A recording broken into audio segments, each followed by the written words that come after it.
Anda tentu sudah mengenal dunia online, tetapi tidak sedikit juga yang kebingungan dan belum tahu harus bagaimana memanfaatkannya untuk jualan. Niat sih sudah ada, keinginan juga ada, kebutuhan ya apalagi selalu ada. Karena saat ini ngandelin gaji mungkin sudah tidak cukup, ada yang cukup, ada juga yang nggak cukup. Pertanyaannya, bagaimana memaksimalkan alat bantu online ini untuk jualan? Ternyata ada 5 hal dasar yang harus diperhatikan saat membuat penawaran di dunia online.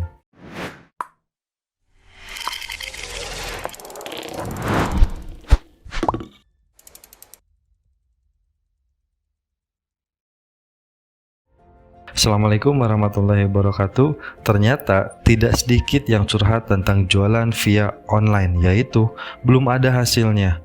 Sering posting tetapi hanya disukai saja. Sering chattingan tetapi cuma diri saja. Tenang, jika Anda pernah merasakannya, artinya Anda nggak sendirian. Saya dulu juga sering digituin. Bahkan para master juga dulu pernah seperti itu. Karena apa? Ya dulunya jualan offline, penawarannya secara langsung dengan obrolan. Dan sekarang harus dengan tulisan, yaitu secara online. Dan percaya atau tidak, ternyata lebih sulit menulis dibandingkan berbicara. Disitulah muncul yang namanya ilmu copywriting. Banyak yang menganggap copywriting itu mengerikan, menyusahkan, sulit, lama buatnya, rumit, jelimet, harus pakai inilah, pakai itulah. Saya kasih tahu, enggak ya. Sebenarnya enggak seperti itu. Ya, ada 5 hal dasar yang harus diperhatikan saat membuat penawaran secara online. Yang pertama adalah bermanfaat. Mau seperti apapun bentuk copywritingnya, mau hard selling, mau soft selling, mau covert selling atau storytelling, yang penting tulisan kita bermanfaat. Jadikan copywriting yang dibuat sebagai sarana menyebarkan kebermanfaatan. Ketika ada yang membacanya, mereka bisa mengambil pelajaran, pengetahuan, dan apapun yang bisa bermanfaat bagi dirinya atau sekitarnya. Nah, lewat tulisan kita, niatkan agar ada orang yang terbantu setelah membaca penawaran kita atau membaca tulisan kita.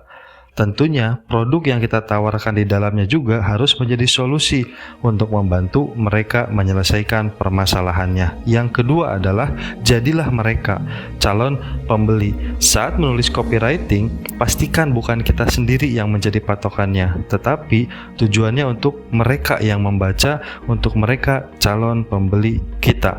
Jadi, seharusnya copywriting yang dibuat bagus, baik, dan menarik itu menurut mereka, itu untuk mereka, bukan untuk kita. Yang ketiga adalah fahami mereka ada di mana. Maksudnya adalah selalu ingat tentang 5 posisi target market. 1. Market nggak sadar punya masalah. Yang kedua, market sadar akan masalah. Yang ketiga, market sadar dengan solusi yang ada.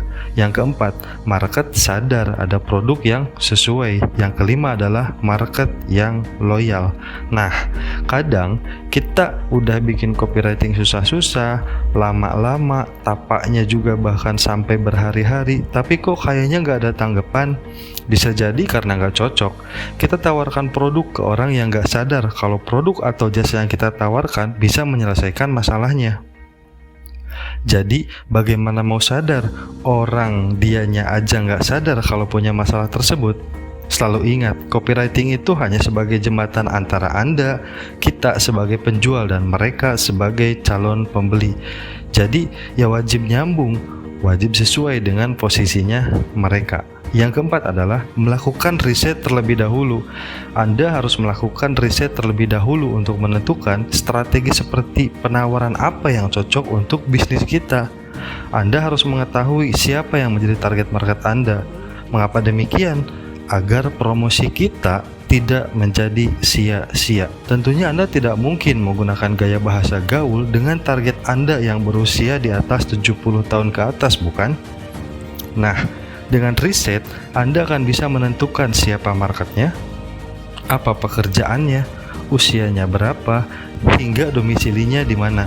Ini akan dapat membantu Anda menentukan strategi copywriting yang tepat. Anda akan lebih mudah menentukan untuk menggunakan bahasa yang seperti apa dan topik bahasan apa yang harus diangkat. Selain itu, Anda juga perlu memikirkan bagaimana caranya produk tersebut bisa terjual. Yang kelima adalah memberikan informasi yang spesifik dan solutif. Memberikan informasi yang umum merupakan hal biasa, tapi sebetulnya saya sudah jelaskan lebih lengkap di buku Sihir Marketing. Bagaimana cara ajaib mengubah kalimat promosi sehingga banyak transaksi dan rekening sering terisi. Dengan praktek buku Sihir Marketing, Anda tidak akan lama lagi menguasai ilmu paling penting dalam marketing, yaitu dengan copywriting tanpa harus mengeluarkan uang jutaan yang membuat Anda semakin pusing.